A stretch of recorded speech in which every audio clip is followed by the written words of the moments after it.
black supremacy and the supreme black love, and seeing the supremeness, being willing to stomach and to tolerate the supremeness in ourselves.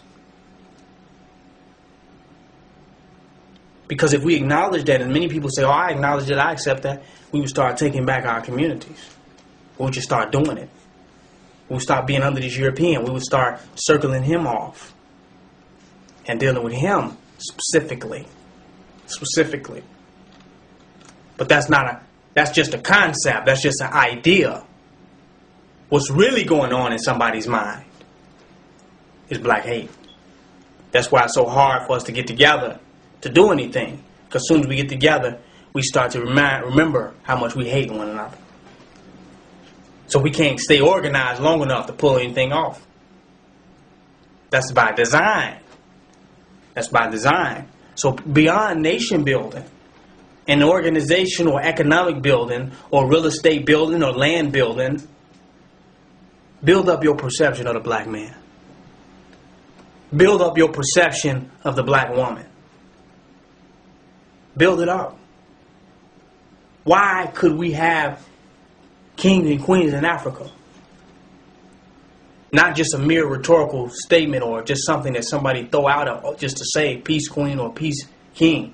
I'm talking about how did we really have that in Africa? Because we had a perception that could entertain supreme black authority. Today we don't have that perception. If it's not validated by some type of white supremacist institution, we can't even go with it. It has to be validated, or otherwise it will be thoroughly challenged. Thoroughly challenged. That has to change. That mentality and that perspective has to change.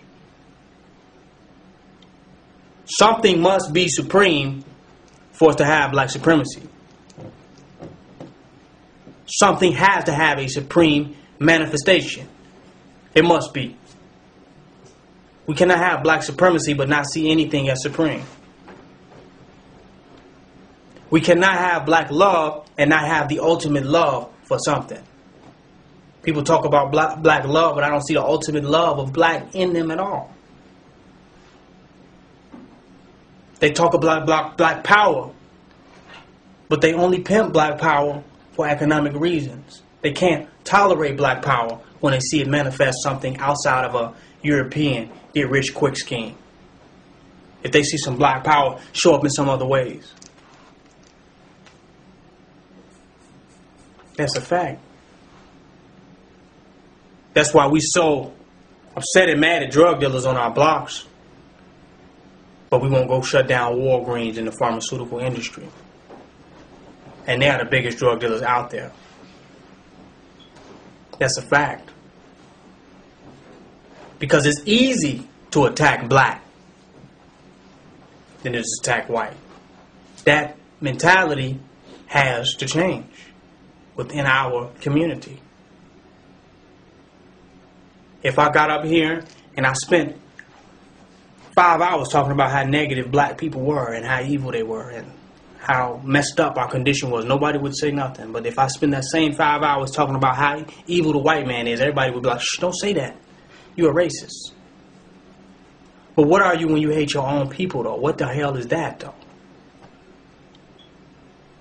That's a racist, too. Because it's a white mind in you to hate black people. So you're a racist, too, for hating your own people.